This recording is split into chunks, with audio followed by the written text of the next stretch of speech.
અમે જ બુદ્ધિશાળી, આ અભણનો દેશ છે, ના મદારીઓનો દેશ છે, ના જાદુગરનો દેશ છે, ના જાદુ ટોણાનો દેશ છે. આવું લખીને માણસ વયો ગયો. જોકે એની સંસદમાં જઈને એને 88 કીધું હતું. ખડખડ દાંત કાઢ્યા હતા એની સંસદમાં જઈને, અને એની સંસદમાં જઈને બોલ્યો તો એ માણસ, એનો પત્ર બહાર આવી ગયો છે. કારણ કે બધું ઉપલબ્ધ થાય છે. એ સંસદમાં બોલ્યો તો કે હું હિન્દુસ્તાનમાં એવી શિક્ષણ પદ્ધતિ દાખલ કરીને આવ્યો કે કદાચ ને આઝાદ થઈ જાય ને તો માનસિક રીતે આઝાદ નહીં થાય, સદાન માટે ગુલામ કરીને આવ્યો છું. એવું માણસ બોલ્યો હતો. મેં કોલે કર્યું આ બધું? એક દાખલો દઉં તો તમને મારી વાત સમજાય. આજ કોઈ રાજકીય નેતા ઊભો થઈને એમ નહીં કહે કે મારે મારા રાજ્યને બિહાર બનાવવું. કોઈ કહે નહીં. ગુજરાત મોડલ એમ કહે, કોઈ પંજાબ મોડલ એમ કહે, કર્ણાટક, કેરળ. પણ મારે મારા રાજ્યને બિહાર બનાવવું છે, બિહાર જેવું બનાવવું છે, એવું કોઈ નહીં કહે. કારણ કે બિહારને એટલું વગોવી નાખ્યું, બિહારને એટલું વગોવી નાખ્યું કે કોઈ પોતાના રાજ્યને કે કોઈ પોતાના પ્રદેશને બિહાર કહેવા તૈયાર નથી. પણ હું આપને વિનંતી કરું, 2,500 વર્ષ પાછા જાઓ. 1 નહીં, 2 નહીં, 4 નહીં, 2,500 વર્ષ, 2,000 વર્ષ પાછા જાઓ તો બિહાર એટલે ચંદ્રગુપ્ત મૌર્ય, બિહાર એટલે બિંદુસાર, બિહાર એટલે સમ્રાટ અશોક, બિહાર એટલે નાલંદા વિદ્યાપીઠ, બિહાર એટલે ચાણક્ય, બિહાર એટલે મહાવીર સ્વામી, બિહાર એટલે ભગવાન બુદ્ધ. અને એના સાધુઓએ એટલો વિહાર કર્યો કે આખા પ્રદેશનું નામ વિહાર વિહાર વિહાર વિહાર કરતાં કરતાં બિહાર બિહાર બિહાર બિહાર પડી ગયું. 5,000 તો પ્રાધ્યાપક હતા. નાલંદા વિદ્યાપીઠ, નાલંદાને તક્ષશિલા એવડી મોટી વિશ્વવિદ્યાલયો હતી કે 5,000 તો ત્યાં પ્રોફેસર હતા. તો વિદ્યાર્થીઓની સંખ્યા કેવડી છે. જગત અહીં ભણવા આવતું. અને વિધર્મીઓ જ્યારે સળગાવી ત્યારે એમ કહેવાય છે 6 મહિના સુધી તો એ હળગતી રહી હતી. 6 મહિના સળગી હતી વિદ્યાલય. આવા સાયન્સથી ભરેલો આ દેશ હતો. આગળ ઉપર ક્યારેક વાતો કરતા જાય હું, જ્યારે એવો સમય આવશે. અત્યારે તો આપણે કથાના માધ્યમે શબ્દ આવ્યો છે કુંભયોની, ગળામાંથી પ્રગટ થયેલો એવો એક ઋષિ, લોપામુદ્રા પતિર મુનિ.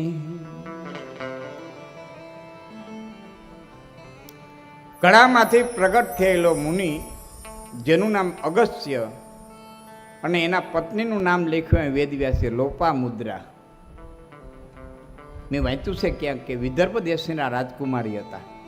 આ લોપામુદ્રા છે ને એ વિદર્ભ દેશના, વિદર્ભ દેશ એટલે હાલનું નાગપુર, હાલનું મહારાષ્ટ્રનો વિભાગ નાગપુર. લુક્ષ્મણી પણ વિદર્ભ દેશના હતા. ત્યાંના રાજકુમારી લોપામુદ્રા હતા. આવું મેં વાંચ્યું છે ક્યાંક. આ ક્ષત્રિયોની પરંપરા હતી.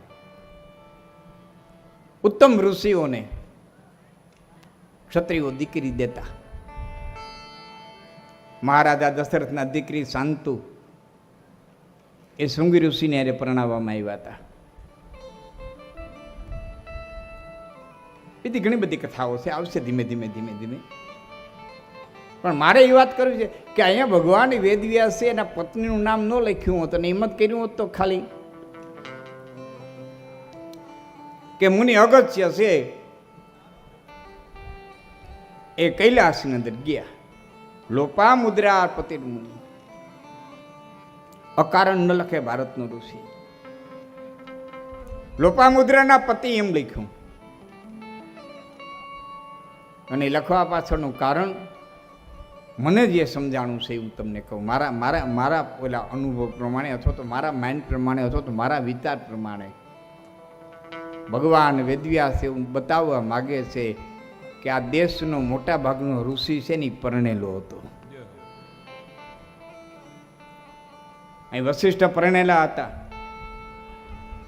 ગૌતમ પરણેલા હતા,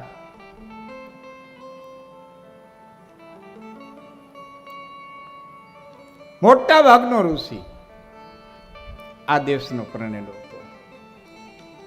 આ પરંપરા તે ઋષિઓની. આ ઋષિઓની સંસારની અંદર રહી અને પરમબ્રહ્મ પરમાત્માને પ્રાપ્ત કરી શકાય છે. જગતને ભારતના ઋષિઓએ બતાવ્યું કે સંસારમાં રહીને પરમાત્માને પ્રાપ્ત કરી શકાય છે. પરમાત્માને પ્રાપ્ત કરવા માટે થઈને, મોક્ષને પ્રાપ્ત કરવા માટે થઈને સંસાર છોડવો એ જરૂરી નથી. બીજી વાત યાદ આવી કરું, જે બ્રહ્મચર્ય વ્રત પાડી અને અત્યારે ભગવતીની ઉપાસના કરે છે તે તમામ શક્તિઓને હું વંદન કરું છું. પણ આપને એટલી જાણ કરી કે અમારી ચારણાઈઓની પરંપરા પણ છે ને એ લગ્નની હતી. અમારી તમામ માતાજીઓ મોટા ભાગના ઠીક બચપણમાં કોઈ પીઠળની જેમ વ્યા ગયા હોય તો ન કહી દે, અમારા મોટા ભાગના માતાજીઓ પરણેલા હતા.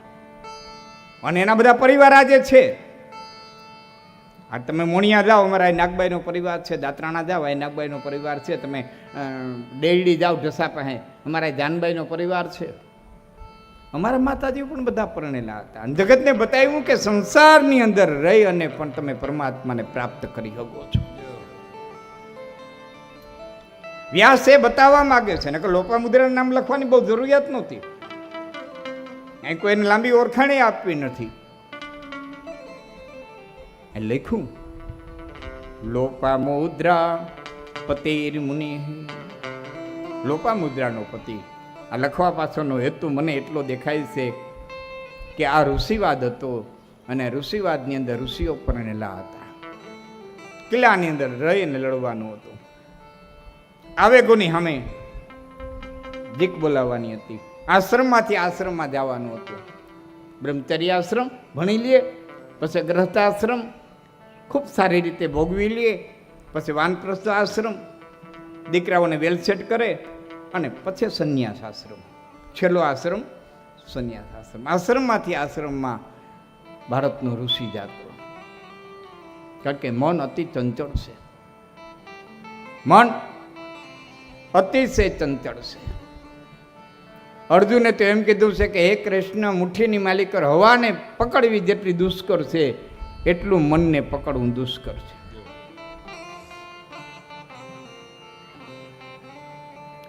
કે માનવો જાણે અમે સારા કામ કરશું ને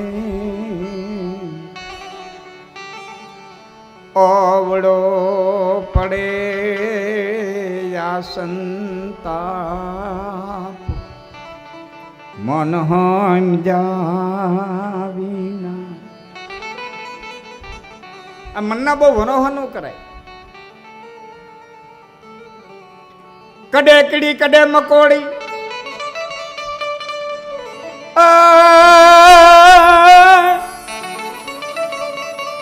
કડે કીડી કડે મકોડી, કડે કેસરી સિંહ,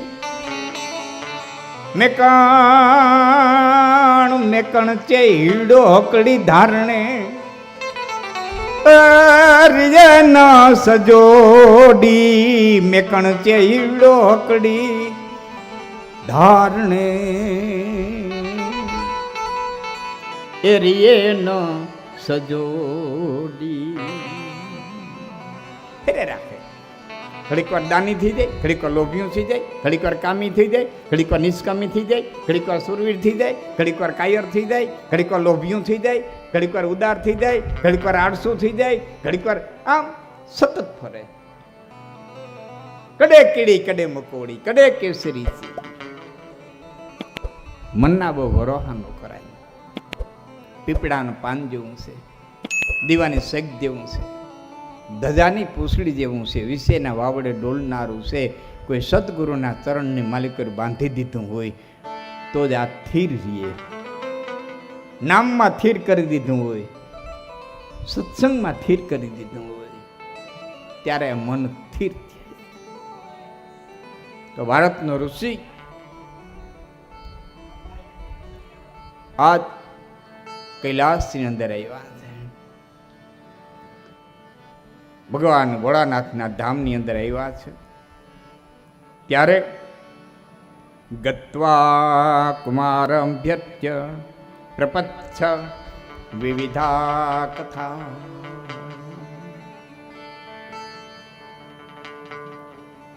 કુમાર ભગવાન શિવના બે પુત્ર ગણપતિ અને કાર્તિક સ્વામી. આ કાર્તિક સ્વામીના 3-4 નામ છે. એક એને કુમાર પણ કહેવામાં આવે છે, 6 મસ્તક છે એટલે સદાનંદ કહેવામાં આવે છે. સ્કંધ એક નામ એનું સ્કંદ છે. મા ભગવતી પાર્વતીના ખોળાની અંદર બેઠા છે એટલે માતાજીનું એક નામ પડ્યું છે સ્કંદ માતા. 9 નોરતામાં એક નવરાત્રિ સ્કંદ માતાની આવે છે. પ્રથમમ શૈલપુત્રી ચ દ્વિતીયમ બ્રહ્મચારિણી કુષ્માંડેતિ ચતુર્થકમ પંચમમ સ્કંદમામેતિ.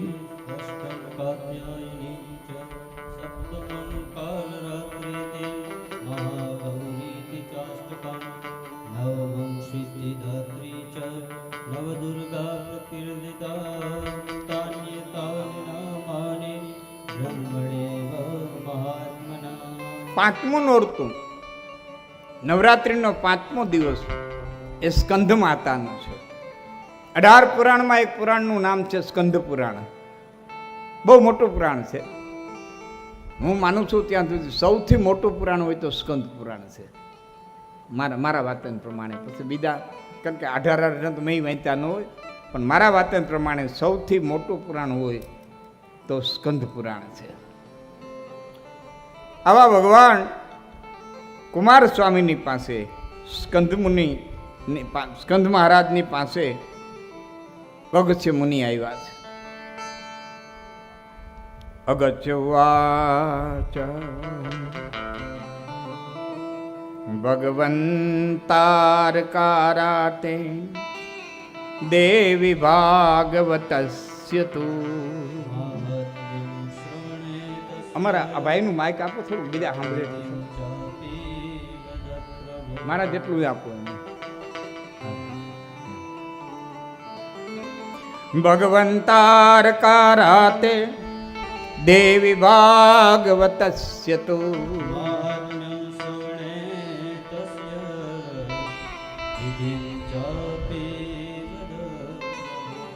હે તારકાસુર નામના દૈત્યને મારનારા ભગવાન કુમાર સ્વામી, હું આપની પાસે શ્રીમદ દેવી ભાગવત મહાપુરાણનું મહાત્મય સાંભળવા માટે થઈને આવ્યો છું. અગસ્ત્ય મુનિ કહે છે કે માં ભગવતીના ગુણોથી ભરપૂર જે શાસ્ત્ર આદિ મધ્ય ને અંતમાં શક્તિનાદ ગુણ જેમાં વખાણાયાણ છે એવા ભગવાન વેદવ્યાસે જે લખ્યું છે એનું મહાત્મ્ય સાંભળવા માટે થઈ અને હું આવ્યો છું.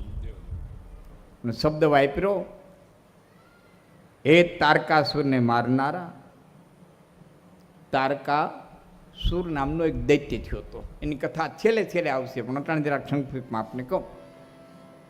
ભગવાન શિવજીના પુત્રથી મારું મૃત્યુ થયું, વરદાન મળી ગયું હતું. અને કાર્તિક સ્વામીના જન્મ પછી એણે દેવતાઓના સેનાપતિ તરીકે કાર્તિક સ્વામીએ આધિપત્ય સ્વીકાર્યું. દેવતાઓના સેનાપતિ વિના આ દેવતાઓએ અત્યાર સુધી પોતાને મદદ કરનારા એક રાજાને એમ કીધું, આ દેશના ક્ષત્રિયોની તાકાત હતી, આ દેશના રાજાઓની તાકાત હતી કે દેવતાઓને મદદ કરવા જતા. દેવતાઓની મદદ ફક્ત માગતા નહીં, દેવતાઓને મદદ કરવા જતા. મહારાજા દશરથ દેવાસુર સંગ્રામની માલિકો કઈ લઈને ગયા છે, કથા આપ જાણો છો. દેવાસુર સંગ્રામમાં જ્યાં ભયંકર રાક્ષસોના બાણ છૂટવાના છે, આવા મહાસંગ્રામની માલિકો કઈ સારથી તરીકે લઈ જતા હોય તે બાઈ સામાન્ય ન હોય એટલું આપણે વિચારી શકીએ. કઈ જે રીતે ચિત્રા છે એ રીતના કઈ ન હોય એ તમે અને હું સારી રીતે સમજી શકીએ. અને કઈ જો એટલા પેટના મેલા હોય તો ભરત જેવો દીકરો એના ઉદરમાંથી કોઈ દી જન્મે નહીં.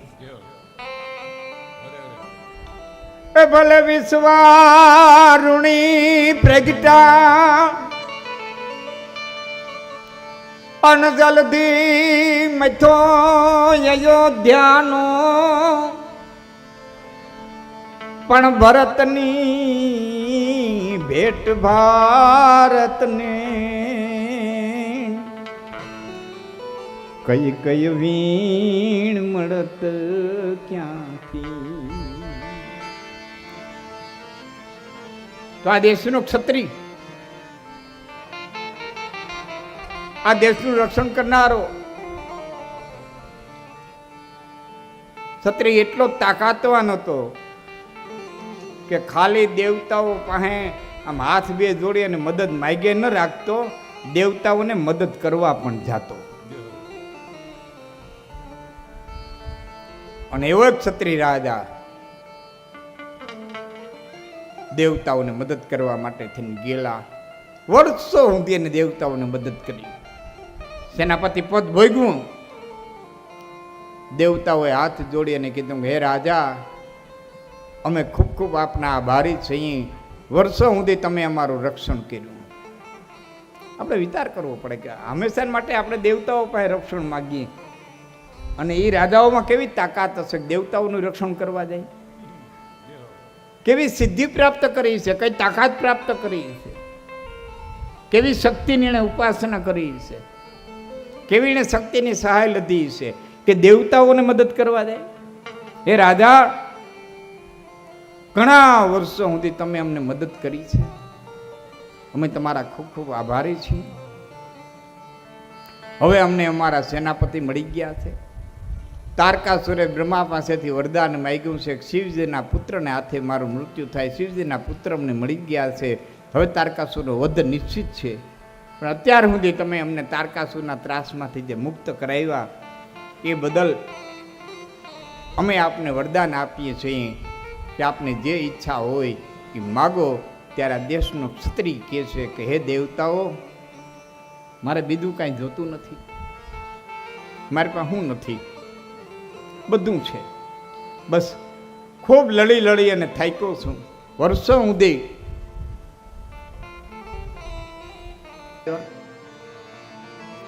ચાર વાદ આવ્યા.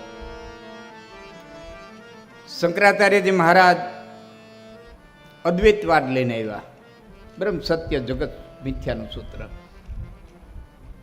રામાનુજાચાર્ય આવ્યા, નિંબાર્કાચાર્ય આવ્યા, મોરાર બાપુ પૂજ્ય બાપુ એ પરંપરામાં નિંબાર્કાચાર્ય. માધવાચાર્ય આવ્યા. રામાનુજાચાર્ય ગામો ગામના ચોરાને રામ મંદિરનું કાર્ય આપ્યું હોય તો રામાનુજાચાર્યએ. નકર ચોરા એટલે આપણે ખરખરાના જતા બેહતા ને પછી એમાં ઓકા ઠલવતા ને પછી આખા બધા પંથકમાં ફરી ફરી અને ચોરાને રામ મંદિર રામાનુજાચાર્ય આપ્યા, એવું મેં સાંભળ્યું છે. એ કોઈ દ્વૈતવાદ લઈને આવ્યું, કોઈ કેવલ દ્વૈતવાદ લઈને આવ્યું, કોઈ દ્વૈતાદ્વૈતવાદ લઈને આવ્યું. ચાર વાદ આવ્યા: અદ્વૈતવાદ, દ્વૈતવાદ, કેવલ દ્વૈતવાદ અને દ્વૈતાદ્વૈતવાદ. પાણી અને બરફ એ, સાકારે અને નિરાકારે. એક વખત બે શિષ્યો ભેરા થઈ ગયા મા મોમાઈના ધામે. જેમ અહીં ઉદાસી બાપુ, શું નામ ભૂલી ગયું? પ્રકાશદાસ બાપુ ને? હા, પ્રકાશદાસ બાપુ અહીં બિરાજમાન છે. ઉદાસી એ સંપ્રદાયના છે, પણ આવે તો બધા ને. એમાં ખાખી આવે ને નાથે આવે, એમ આશ્રમોમાં બધા એકાબીજામાં ફરતા હોય. એમાં દ્વૈતવાળા અને અદ્વૈતવાળા મળી ગયા બેઠા બેઠા વાદ એટલે બાંધણું નહીં, સંવાદ. એટલે એમાં જે અદ્વૈતમાં માનવાવાળા હતા એણે પોતે કોટી પહેરી હતી, બંડી પહેરી હતી. એને બંડી કાઢી અને કીધું કે આ સત્ય છે કે મિથ્યા? કે સત્ય દેખાય છે એટલે સત્ય દેખાય છે એટલે સત્ય. હામો ધૂણો પડ્યો તો એટલે ધૂણામાં બંડી નાખી દીધી. જડાડ જડાડ જડાડ જડાડ બંડી સળગી ગઈ. એટલે કીધું સત્ય હતી તો ક્યાં? સત્ય નાશ પામે નહીં. સત્ય હતી તો ક્યાં? મિથ્યા હતી એટલે નાશ પામી ગઈ. જ્યારે દ્વૈતવાદ વાળા હતા એણે કીધું કે તમારી વાત સાચી, બંડીના સ્વરૂપમાં નાશ પામી ગઈ. પણ તમે બહુ ઝીણી નજરથી જોવો ને તો એને મૂળ સ્થાને વહી ગઈ. કે કેમ? કે પેલા રાખ જ હતી, એ ચૂલાની રાખ જ હતી. એ બાઈએ હુંડામાં ભરી ઉકેડે નાખી, ઉકેડ્યો, ગાડે ચડી, ખેતરમાં ગયો, ચાહે ચડ્યો, એમાં કપાસ વવાણો, એ રાખ કપાસમાં ચડી, વણે ચડી, કપાસ બન્યું, વીણાણો, ચરખે ચડ્યો, તાતડે તાતડો નોખો થયો, વણાણો, કાપડ બન્યું, દર્દીને હંચે ચડ્યું અને બંડી થઈ. એ બંડી તમે ધૂણામાં નાખી, પાછી રાખ થઈ ગઈ. આ પરિવર્તનશીલ જગતમાં પ્રકૃતિનો, મૂળ પ્રકૃતિનો ક્યારેય નાશ થતો નથી. જેને આપણે શિવ અને શક્તિ કહ્યો, રામ અને કૃષ્ણ કહ્યો, કે પુરુષ અને પ્રકૃતિ કહ્યો, આ બે આદિ અનાદિ છે, ક્યારે નાશ પામતો નથી. એકના બે છેડા છે. એને જરા વિગતથી કહું તો આ ધબ્બો ફાટી અને ઘડો થાય, અને ઘડો તૂટી અને જભો થાય. આ ધબ્બો પહેર્યો છે. એક દિયા જર્જરિત થાય, જર્જરિત થાય એટલે બાયુઓને પોતામાં નાખશે, પોતું જર્જરિત થાય, પછી ઉકેડે જાય, ફળશે.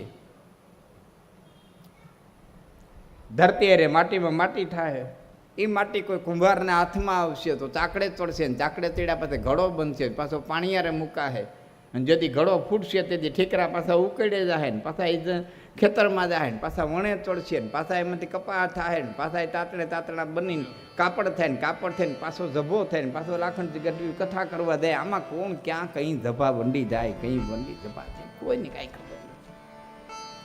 આપણું ને આપણું ભાણું તૂટ્યું હોય, કહારાનિયા જાય અને એનું એ ભાણું પાછું ગળાય ને આપણે ઘરે આવે તો આપણને ખબર નથી પડતી કે આ ભાણું આપણું જ હતું. આ સૃષ્ટિનો ક્રમ આમ હાલે રાખે છે. તો દ્વૈતવાદ, અદ્વૈતવાદ, દ્વૈતાદ્વૈતવાદ, કેવલ દ્વૈતવાદ, એ બધું આવી રાખે. શંકરાચાર્યજી આવ્યા, રામાનુજાચાર્યજી આવ્યા, માધવાચાર્યજી આવ્યા, નિંબાર્કાચાર્યજી આવ્યા, છેલ્લે પુષ્ટિ સંપ્રદાયને લઈ અને વલ્ભાચાર્યજી આવ્યા. એ પછી પાછા પૂર્વ ભારતમાંથી સહજાનંદ સ્વામી આવ્યા. આમ આવ્યા જ રાખે. ધર્મના પ્રચાર અર્થે કોઈને કોઈ આત્માઓ ને મહાશક્તિ છે અહીંયા મોકલતા રહીએ. એવી મહાશક્તિ, એવી મોમાઈ, જેને મહામાયા કહીએ. મોમાઈનું મૂળ નામ મહામાયા થાય. એ માટે પૂજ્ય બાપુ નારાયણ બાપુએ કડી બહુ સારી બોલ્યા છે. મહામાયા શરણે મનનું છે મારું, તન મન ધન લઈ તુજ પરવારું. મહામાયા શરણે મનડું છે મારું, તન મન ધન લઈ તુજ પરવારું. મહામાયા શરણે સમરણ કરું ત્યાં સહાય મળે છે, નામ જ લેતા પાપ બને છે.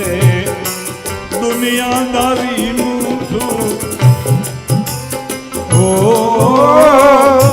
દુનિયાદારીનું સુખ લાગે મને ખારું. મહામાયા ચરણે મનડું છે મારું,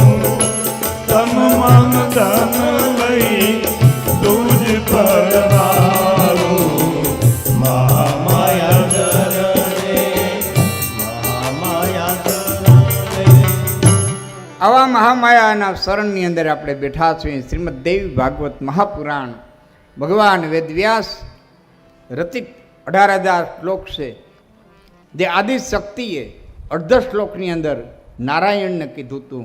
એ નારાયણ બ્રહ્માને કીધું, બ્રહ્માએ નારદને કીધું, નારદે આવી અને વ્યાસને કીધું, અને ભગવાન વેદવ્યાસે એના શિષ્ય સુતપુરાણીને કીધું. સુતપુરાણીએ 88,000 ઋષિઓને નિમિષિયારણની અંદર કીધું. હસ્તિનાપુરની અંદર રાજા જન્મે જઈને સર્પસત્ર બંધ કરાવી અને એના બાપની ગતિ માટે, રાજા પરીક્ષિતની સુગતિ માટે થઈને ભગવાન વેદવ્યાસ શ્રીમદ દેવી ભાગવત મહાપુરાણ કહેવા માટે થઈને બેઠા છે. એનું મહાત્મ્યનું વર્ણન આપણે કરી રહ્યા છીએ. ગણપતિ દાદાની સ્તુતિથી દરરોજ આપણે પ્રારંભ કરી. વક્રતુંડ મહાકાય ગણપતિ. ગણ શબ્દ આપણે પહેલા લઈએ. ગણના ઘણા અર્થ થાય. ગણપતિ અને ગુણપતિ થોડો ફરક છે. ગણપતિ એટલે સમૂહનો પતિ. ગણ એટલે સમૂહ. ગણ સ્વતંત્ર રાજ્ય હતા. આપણે લક્ષ્મીઓના રાજ્ય હતા, એ ગણ સ્વતંત્ર હતા. યાદવોના રાજ્યો હતા ને ગણ સ્વતંત્ર હતા. બાપ રાજા હોય એટલે દીકરો રાજા થાય એવું એ રાજ્યોમાં નહોતું. પ્રજા રાજા પસંદ કરતી, એને ગણ સ્વતંત્ર રાજ્ય કહેવામાં આવતું. લક્ષ્મીઓના રાજ્ય પણ એવા હતા. ગણ એટલે સમૂહ, ગણના જનગણ. સમૂહનો પતિ એટલે ગણપતિ. ગુણ પતિ તો ગુણના પતિ 3 છે. ગુણ 3 છે એટલે એના પતિ 3: સાત્વિક, રાજસી અને તામસી. આ 3 ગુણ છે. સાત્વિક ગુણના પતિ નારાયણ છે. રાજસીના પતિ અધિપતિ બ્રહ્મા છે, અને તામસી ભગવાન રુદ્ર. તો ગણપતિ સમૂહના પતિ. બીજો અર્થ થાય શિવના ગણ, એના અધિપતિ. ભગવાન શંકરના જેટલા ગણ છે એના અધિપતિ એટલે ગણપતિ. હજી એક અર્થ થાય ગણનો. ગણ એટલે ઉપકાર. ગણ આપણે નથી કહેતા કે ભાઈ અમારો ગણ કર્યો કંઈ જાય, કોઈની માથે ગણ કર્યો હોય તો જાય. ભાઈ કાંટા કાઢવાનો ગણ થોડો ભૂલાય, આ આપણી લોકભાષા છે. આપણે એમ કે ભાઈ કાંટો કાઢ્યાનો ગણ થોડો ભૂલાય. એનો અર્થ થયો, ગણનો અર્થ થાય ઉપકાર. તો તમે બીજાની માથે જ્યારે ઉપકાર કરવાની તૈયારી કરો, અથવા તો બીજાની ઉપર ઉપકાર કરવાનો તમે વિચાર કરો, માત્ર વિચાર કરો ને, ત્યાં ગણપતિ પ્રસન્ન મંડે થવા. હા હા, એ એના મનમાં પ્રસન્ન મંડે થવા કે આ વ્યક્તિ ફલાણાની માથે ઉપકાર કરવા તૈયાર થાય છે, હવે મારે એને રીધી સીધી પહોંચાડી દેવી જોઈએ. જો આપણે ન કરીને તો એની પહેલાંથી તૈયારી મંડે કરવા. આપણે ખાલી વિચાર જ કરીએ કે મારે કોઈના છોકરાની ફી ભરી દેવી છે, મારે કોઈનો દીકરો ટેલેન્ટ છે એને કોલેજ કરાવી દેવી છે, મારે કોઈની દીકરીને છાત્રાલયની ફી ભરી દેવી છે. આ વર્ષે તો ભગવાન થોડુંક વરા સારું કરાવે ને તો મારે 5 છોકરાઓને દત્તક લઈ અને છાત્રાલયની અંદર એની સ્કૂલની ફી ચોપડા, આટલું જ નક્કી કરીએ ને તો એ ગૌણનો પતિ જે છે ને એ રીધી સીધે મંડે કહેવા કે હવે આના ખેતરમાં તમે ચાહે તાહે જઈજો. હા, આના ખેતરમાં, આના કાર્યમાં, આના ધંધામાં તમે ચાહે જઈજો. આપણે તૈયારી કરી તે મંડે તૈયારી કરવા. ઉપકાર એ પર ઉપકાર સમ ધર્મ નહીં ભાઈ, એ પર પીડા સમ નહીં જધમાઈ.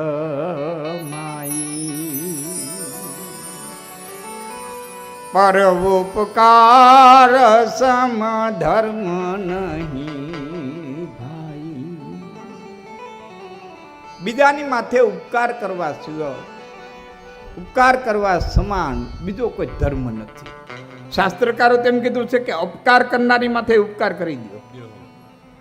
તમારી માથે અપકાર કર્યો હોય ને એની ઉપર તમે ઉપકાર કરી દો, પછી એનો આત્મા જેને પીડ છે ને એ તમે દંડ નહીં દે શકો, એવો દંડ એનો આત્મા દે. અરે જીવ તે હું કર્યું, અરે જીવ તે હું કર્યું. હા, એનો ને એનો આત્મા એને દંડે. એનો આત્મા એને દંતો હોય. અને પર પીડા સમ નહીં અધમાઈ, બીજાને પીડા આપવી એના સિવા એના સમાન કોઈ અધમ કાર્ય નથી. મોટરસાઇકલ લઈને જતા હોય, રસ્તામાં મોટરસાઇકલમાં, મોટરમાં, ફોર વ્હીલમાં ઊંદેડું આવી જાય, ડુલકાકીડું આવી જાય, હરફરપોલિયું આવી જાય ને આપણને જરાય રંજ ન થાય ને આપણે મનમાં એમ વિચારીએ કે તો જંગલના જીવ છે, આવે રાખે ને મરે રાખે, તો માનવાનું કે હરપોલિયો નથી મરી ગયો, આપણા હૃદયમાં કાંઈક મરી ગયું છે, આપણા હૃદયમાં કાંઈક મરી ગયું. થોડીક માનવતા મરી ગઈ, થોડીક કરુણા મળી ગઈ, થોડીક દયા મરી ગઈ. એ તો એનું મોત હતું ને મર્યું, પણ આપણી માલવી કરી કંઈક મરી ગઈ, અરે રાતી ન નીકળે. તો ગણપતિ, ગણ એટલે ઉપકાર, બીજાની માથે ઉપકાર કરવાની તૈયારી કરો. એટલે ગજાનંદ મહારાજ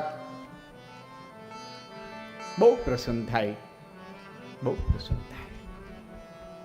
એવા શિવજીના ધામે, ગજાનંદ મહારાજના ધામે, ગણપતિના ધામે એટલે કે કૈલાસમાં આજ એક ભારતનો ઋષિ આવ્યો છે. 7 સમુદ્રને પાર કરનારો.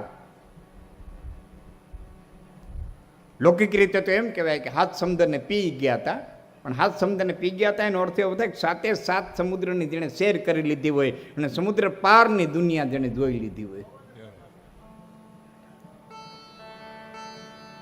કથાનો વિરામનો સમય આવશે ત્યારે આવશે તો વધારે આનંદ આવશે. બધાને એક વિનંતી કરીશું કે વિરામ સમય અથવા તો કથાની પૂર્ણ થાય બપોરે ત્યારે પોથી જઈને પગે લાગવા બધા આવશે તો વધારે આનંદ થશે. મુનિ અગત્ય એકદા કુંભયોની તું લોપામુદ્રાપતિર્મુનિ ગત્વા કુમારંભ્યર્થ્ય પ્રપચ્છ વિવિધા કથા. ત્યાંના ચાલુ રાખવું, એની સીટ બંધ કરી દેતા જાય. અમારું કઈ ઉપડે એ કઈ નક્કી નહીં હોય.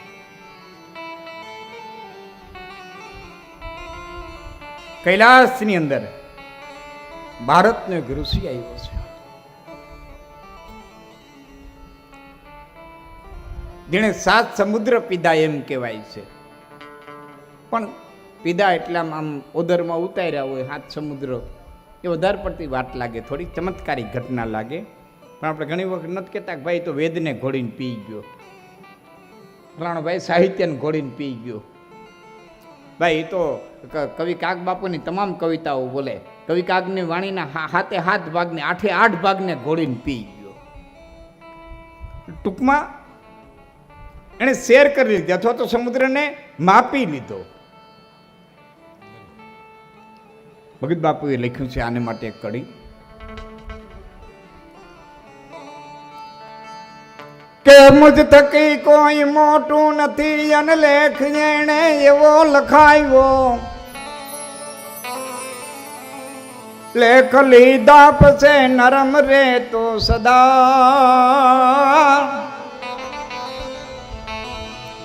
પણ લેખને ફાડવા કોઈ ના આવ્યો.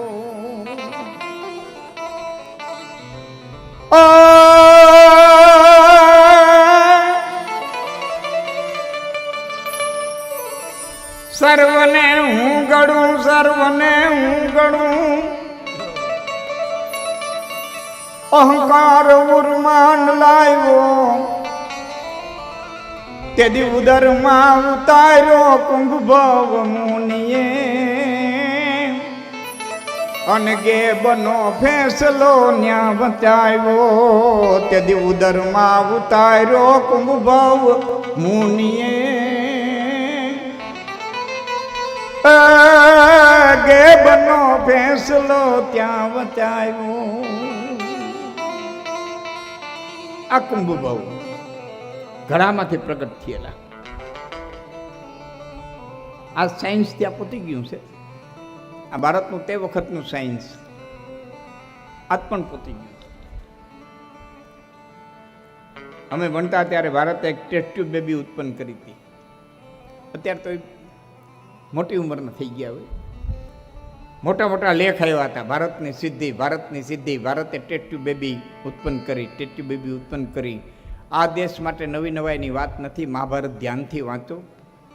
ગાંધારીએ પિંડ જન્મો તો વેદવ્યાસને બોલાવવામાં આવ્યા, ભ્રૂણના હો કટકા કર્યા, ખોદ રાવણના ઘડા મગાવ્યા અને ખોદ રાવણના ઘડાની માલિક ભ્રૂણના કટકા નાખવામાં આવ્યા અને હોયે હો કૌરવોની ઉત્પત્તિ કરવામાં આવી. હોયે હો કૌરવો છે ને ટેસ્ટ ટ્યુબ બેબી હતા.